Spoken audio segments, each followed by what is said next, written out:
Welcome to another edition of Land and Legacy by Griffith Realty. I'm Scott Griffith, president of Griffith Realty, and this is Carol Griffith, my sister and co-owner, vice president of Griffith Realty.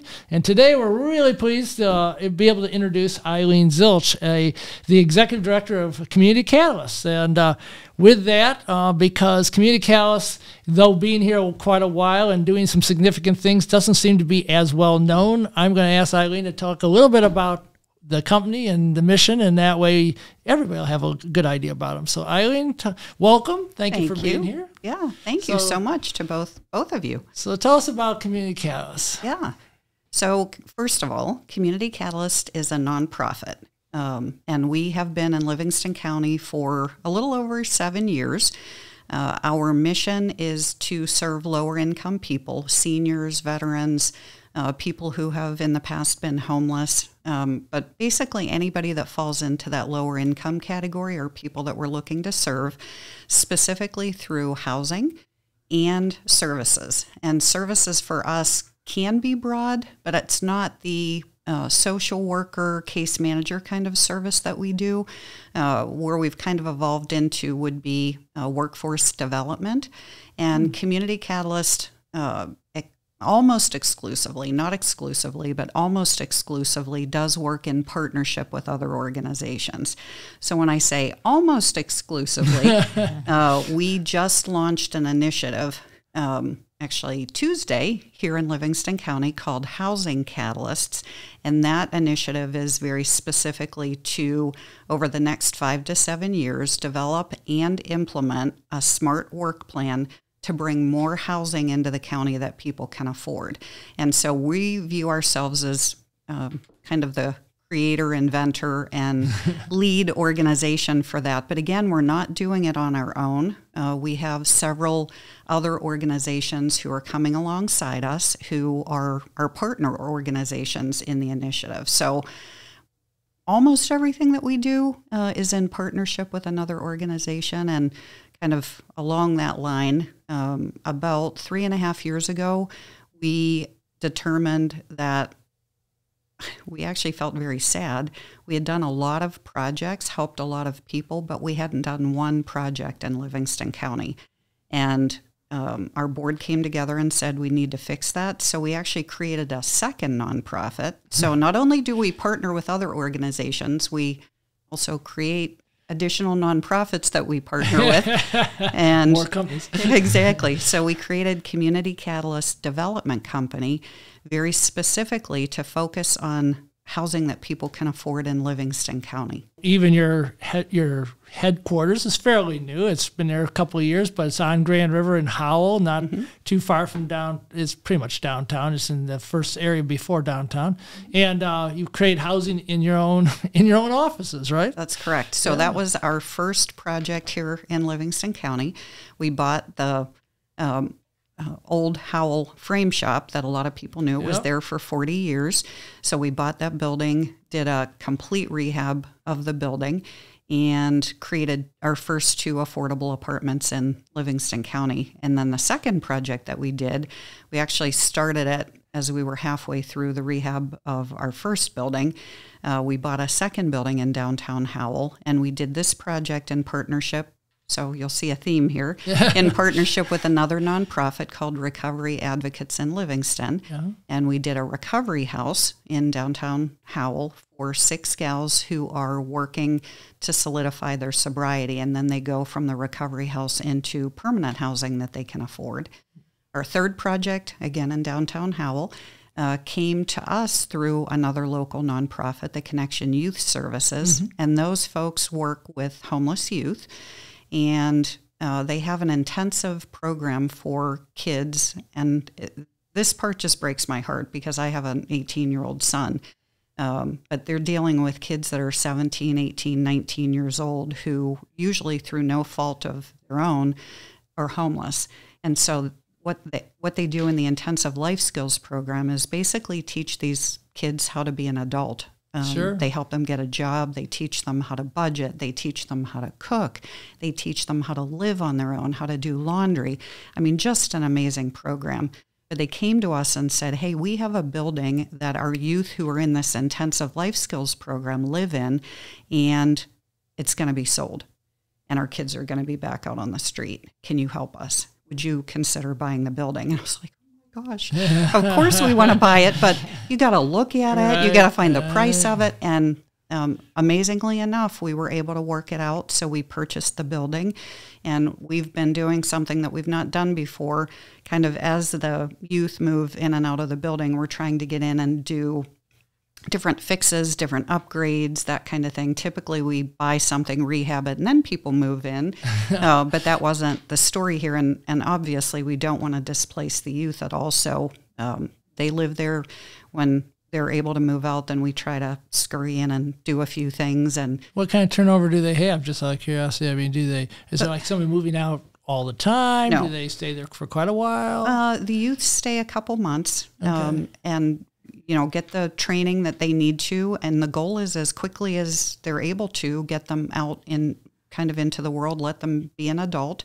They still maintain ties with the Connection Youth Services to, as a mentor, and but they don't have to stay in the intensive program. So it's a couple of months, and they have youth apply for the program. So there's usually 2 weeks, 3 weeks maybe between folks that live there. Sure. And not every time we're jumping in to do something, but it's a different model that we haven't ever done before. That is a great model when you think about it, because, in the foster system, this is the rub of the foster system. When someone gets to 18 years old, they're just let out of the foster system, and there is no safety net out there. And this is statewide. I mean, Yep. But to have a program that says, you're going to walk out into the real world, and you better be ready. It's wonderful that there's such a program available for them. Exactly, So, exactly. We love our community partners. There's so many good organizations in the community that are helping people, and we feel very privileged to be part of that group. Sure. So our fourth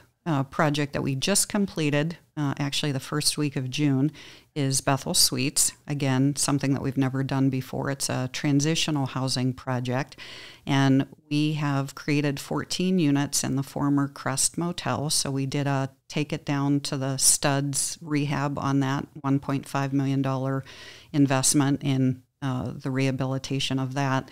But 14 units, 9 of which are efficiency type units. We had to live within the floor plan of the existing building. Sure. Unfortunately, Howell Township was wonderful to work with, but there were a couple areas where they wouldn't budge, and one was we couldn't change the footprint of the building.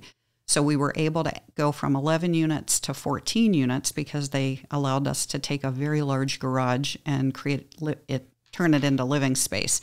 But the rest of the units, we pretty much had to live with a size. Sure. So we have some smaller efficiency type units, and then we have several that are full out apartments. And we have people come to us from all walks of life who typically, for one reason or another, either have just lost their housing or are in jeopardy of losing their housing. Right now we have 2 guests who are stage 4 cancer patients who we're so grateful to be able to help them.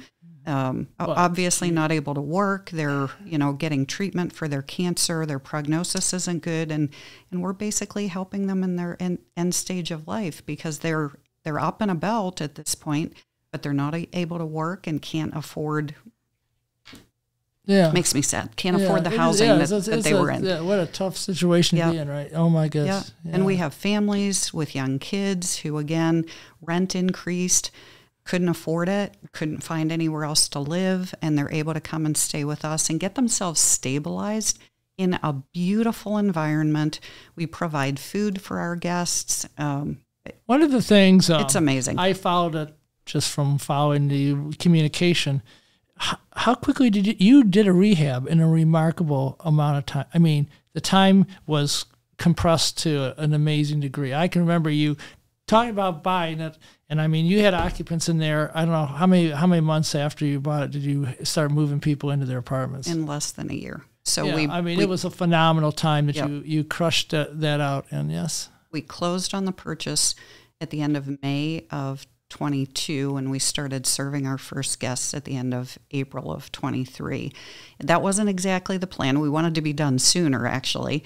But you always encounter... Don't you always? Yeah, you always encounter speed bumps. But what we found, as soon as we got certificate of occupancy of a chunk of rooms, we literally had people who were being dropped off by the Let's bus in our parking lot who needed a place to stay. So as soon as the rooms were done and furnished, we were, and that wasn't our plan. Our plan was to get the place done and then move people in, but the demand continues to be so high. At any point in time, we have at least 24 people on our waiting list. So the demand is crazy. And how do you select those families or those participants if you've got 24 on the list? Yep. Is it by when they made their application or their life story, or how do you select them? We try as best we can to do kind of the first come, first serve model. Doesn't always work. There are times when we call and nobody answers the phone, and you go 5 deep and somebody does, and we serve them, and somebody calls back and we're like, I'm sorry, you know. So we do the best we can.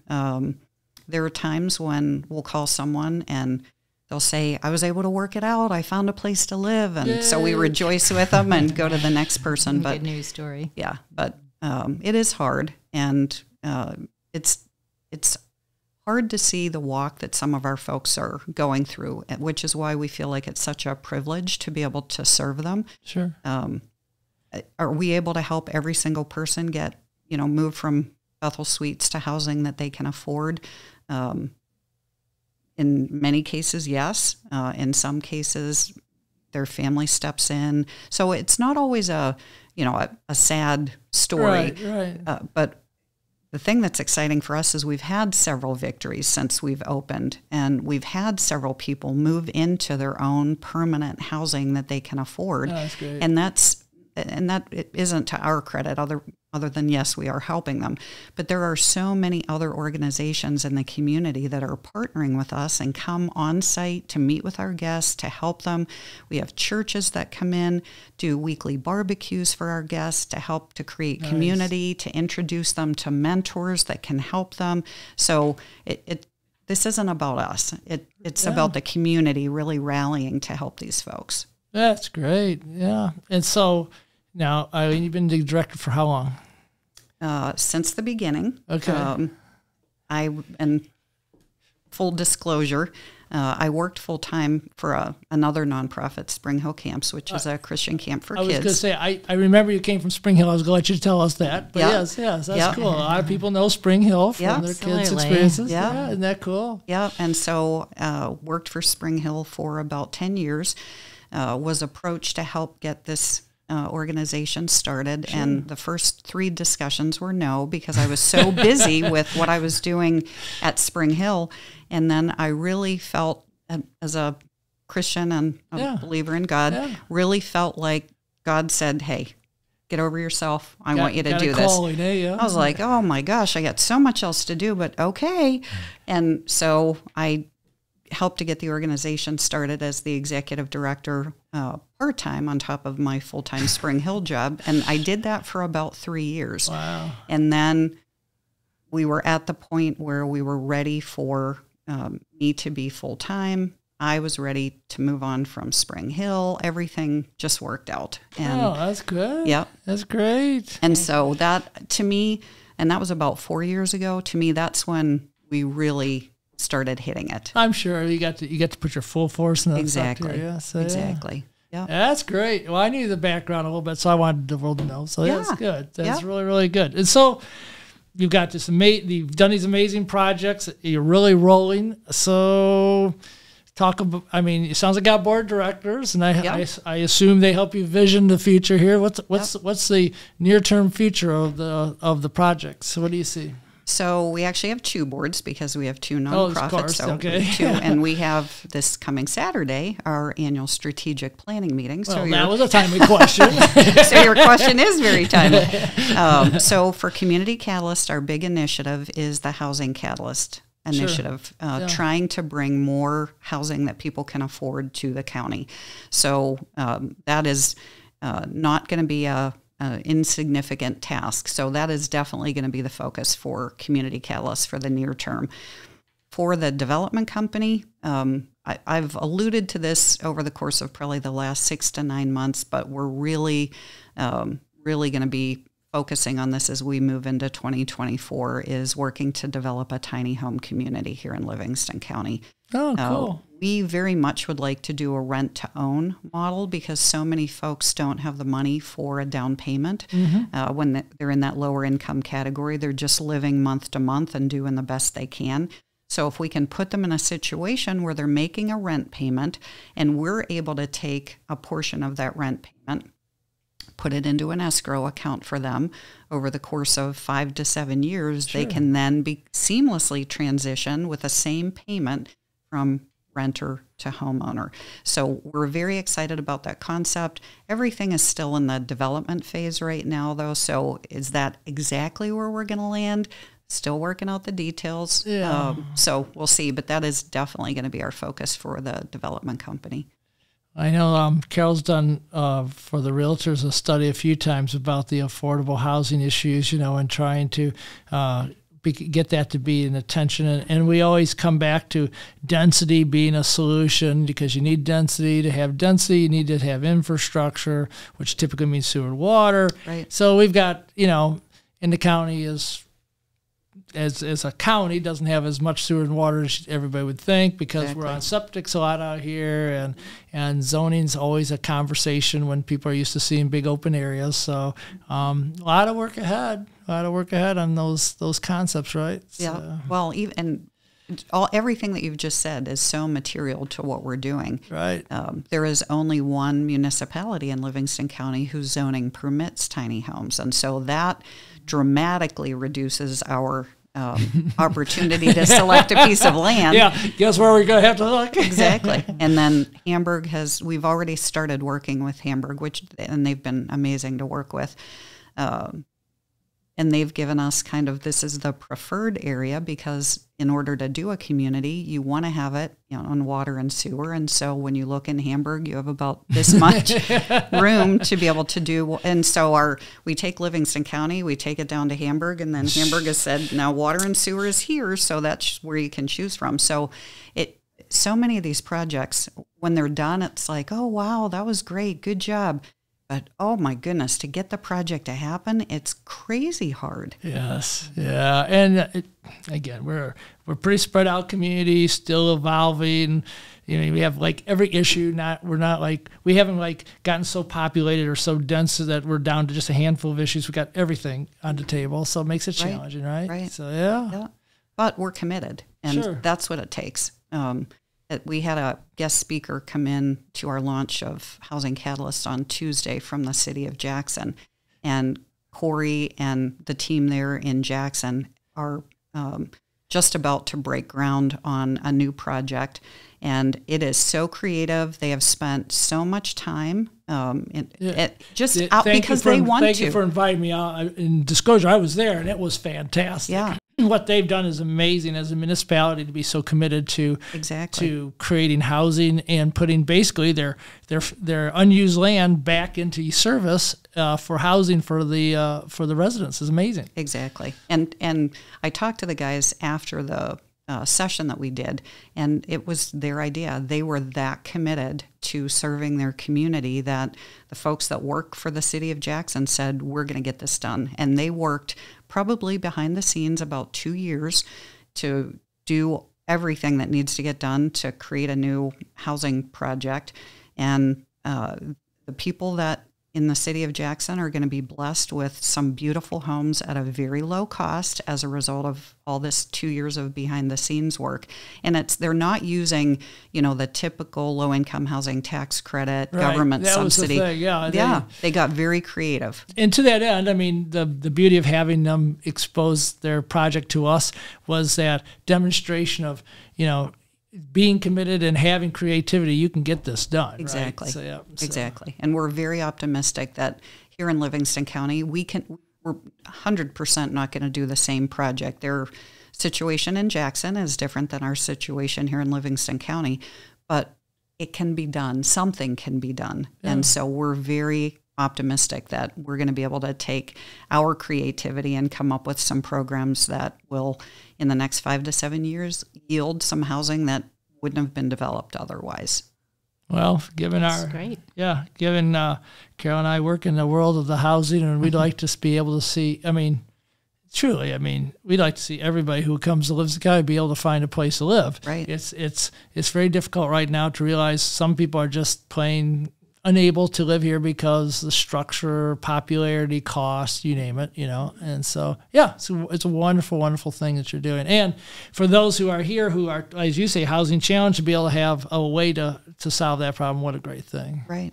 So you've been doing a wonderful job. I have to admit, I was fascinated. Every time I hear about it, I always think we should be doing more to help you. So I hope that we can in the future, and I hope that the community comes around you, and the housing, especially the housing catalyst, really develops a plan that somebody can do something with. Absolutely. Yeah. Thank you, guys. It's thank you. Just a blessing to get to be here with both of you. So thank you. Thanks for being our guest today on Land and Legacy. And with that, we thank you for listening.